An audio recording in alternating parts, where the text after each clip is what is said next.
back, everyone. Today we're going deep on a really dark part of American history, the Osage Indian murders. Yeah, this is one of those cases that, maybe you've seen the movie or read a book about it, but Right. there's always more to the story, and we're going right to the source, the Wikipedia article on the Osage Indian murders for this deep dive. Yeah, and it's really fascinating because, it's not just the facts of the case. It's about the bigger picture of injustice and how it all went down. Right, it really exposes a lot about the systemic injustices faced by Native Americans, especially when powerful people saw an opportunity. Exactly, and it all starts with the Osage Nation in Oklahoma. They found oil on their lands, tons of it, and this is in the early 1900s. Early 20th century, yeah.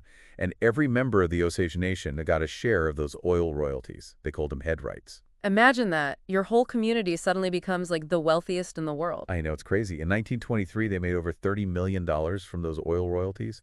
That's like $352 million in today's money. You'd think that would set them up for life, You would think. but it actually made them targets. Yeah, tragically, it did. The U.S. government stepped in saying they wanted to protect the Osage. Oh, this doesn't sound good. It didn't turn out that way. They decided that the Osage couldn't manage their own money, so they put in place this system of guardianship. Guardianship. Yeah, basically they assigned white guardians to oversee the finances of any Osage member who had at least 50% Native American ancestry. So the government was basically saying, we don't trust you to handle your own wealth. That's right, and as you can imagine, this system was ripe for abuse. Oh, I bet. It was a disaster. Many of these guardians saw this as a chance to get rich themselves. So they were stealing from the Osage. Exactly. They were stealing from the very people they were supposed to be protecting. And it gets worse. Some of them even resorted to murder. Murder to get their hands on those head rights. It's hard to believe, but that's what happened. They would kill their wards to inherit the oil money. It was a horrific betrayal. This is just awful. This period between 1918 and 1931, it's known as the Reign of Terror in Osage County. It was a terrifying time for the Osage people. At least 60 wealthy Osage were murdered, but the true number is probably much higher. Wow, hundreds maybe. Possibly. Imagine living with that fear, not knowing who to trust. Every death, every accident could be suspicious. Right, and the authorities weren't exactly rushing to help. Not at all. They often turned a blind eye or just didn't have the resources to properly investigate. Like the case of Anna Brown? Yeah, she was found dead and they ruled it an accident. But later it came out that she was murdered, orchestrated by this guy, William Hale. William Hale, he was involved in a lot of these cases, right? Oh yeah, he was a powerful rancher in Osage County, and he saw the Osage's wealth as his ticket to even more power. So he was the mastermind behind all this. He was definitely a key figure. He wasn't afraid to use violence to get what he wanted. And his cruelty went beyond just murder. He specifically targeted this woman named Molly Burkhart and her family. Molly Burkhart, was she full-blooded Osage? Yes, and Hale had her sisters killed, her brother-in-law, her mother, even her cousin. Her own family targeted just for their wealth. It's chilling. And it gets even more sinister. Hale arranged for his own nephew, Ernest Burkhart, to marry Molly. Wait, he married her into the family that was killing her own relatives? Exactly. It's like something out of a nightmare. I don't know how much Molly knew at first, but her life was definitely in danger. And Ernest was in on it, too. Oh yeah, he was slowly poisoning her, trying to kill her so he could inherit her head rights. This is just unbelievable. It sounds like something out of a movie. So did Molly survive? She did. Thankfully, her priest actually warned her that she was being poisoned. Oh my God. Imagine finding out your own husband, the person you're supposed to trust the most, is trying to kill you. It's horrifying. It must have been such a betrayal for her. So with all this going on, what were the authorities doing? Were they finally going to step in and stop this? Well, the Osage people were getting desperate. They couldn't trust the local authorities. Yeah, it sounds like they were in cahoots with Hale. So the Osage Tribal Council decided to reach out to the Bureau of Investigation, what we know today as the FBI. They needed someone who wasn't afraid to take on Hale and all his power. That's right, and that's where Tom White comes in. The FBI agent. Yeah, he was the lead investigator, and he had a tough job ahead of him. This was a small community where everyone knew everyone. It was dangerous to investigate. Too many people were afraid to talk. So how did he approach the case? He knew he couldn't just go in with guns blazing. He needed to be more subtle, so he decided to send a lot of his agents undercover. Undercover. Yeah, they embedded themselves in the community, trying to blend in, gain people's trust, and gather information discreetly. So they were like spies.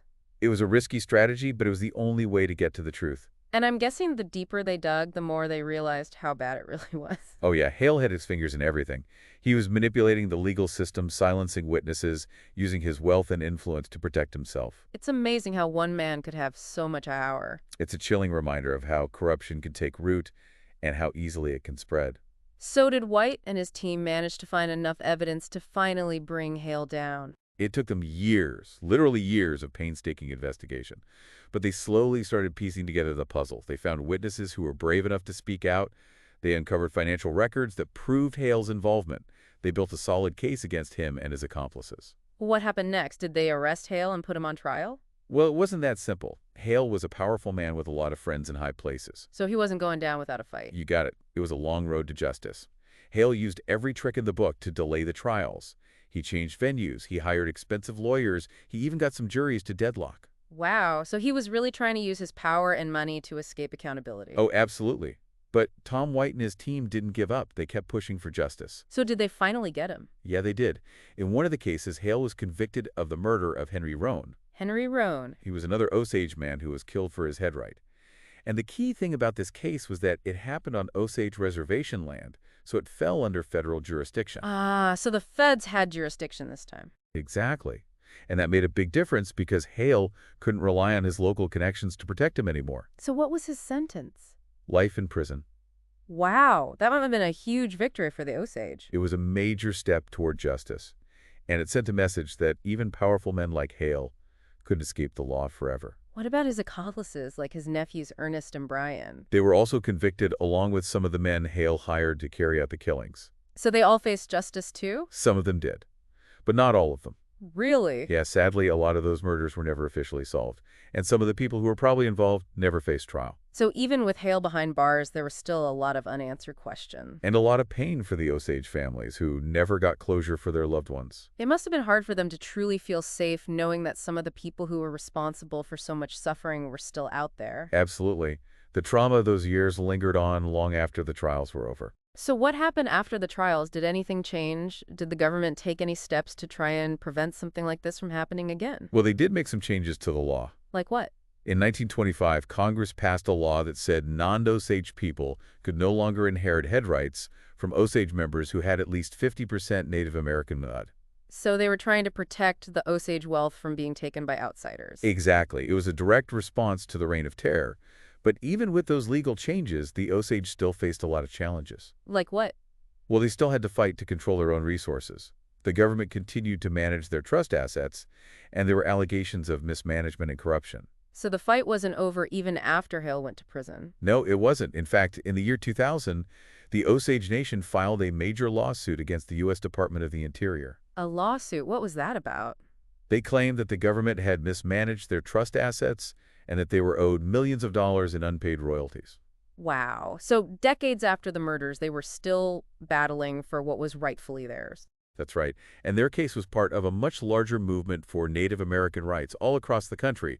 Tribes were fighting for control over their own lands and resources. So this was about more than just money. This was about sovereignty and self-determination. Exactly. The Osage case was a powerful symbol of the ongoing struggle for justice and equality for Native Americans. So what happened with that lawsuit? Did the Osage win?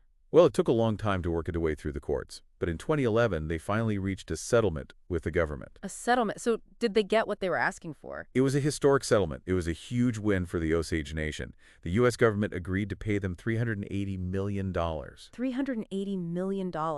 Wow. That's incredible. It was one of the largest settlements ever in a case involving Native American trust assets. That must have been a huge victory for the Osage people. It was more than just a financial victory, though. It was an acknowledgement by the government that they had wronged the Osage. Right. It was like a public apology. Yeah, they finally admitted that they had mismanaged the Osage's money and caused them a lot of harm. So it wasn't just about the money. It was about righting a historical wrong. Exactly.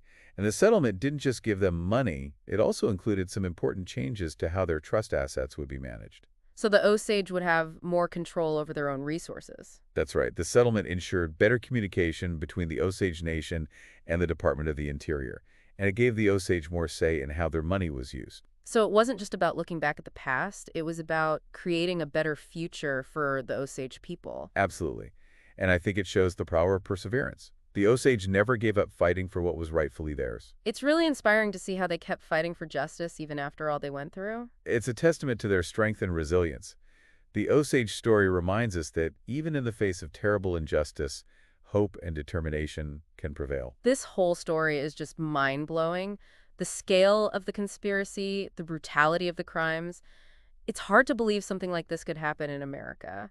It's a dark chapter in our history, and it's important that we remember it and learn from it. We can't forget the victims and the suffering they endured. And we need to acknowledge the systemic racism and greed that fueled these crimes. It's a reminder that the fight for justice and equality is never truly over. Right. We still see echoes of these injustices today in the way Native American communities are treated. It's important to keep learning and talking about these issues so we can create a more just future for everyone. I agree. And the Osage story gives us hope. It shows us that even in the darkest of times, it's possible to fight for what's right and eventually win. This deep dive has really been eye-opening. What stands out to you the most from this case? For me, it's the incredible resilience of the Osage people. They faced unimaginable hardship, and yet they never gave up. They fought for their rights, for their land, for their heritage, and in the end, they won. It's a powerful reminder that even when things seem hopeless, we should never stop fighting for justice. And it's a reminder that we all have a responsibility to learn about the past and to work towards a better future. Well said. This has been a truly fascinating and heartbreaking deep dive. Thank you so much for sharing your expertise with us. It's been my pleasure. And to our listeners, thank you for joining us on this journey. Remember to check out the show notes for more information on the Osage Indian murders and the fight for Native American rights. We'll see you next time for another deep dive.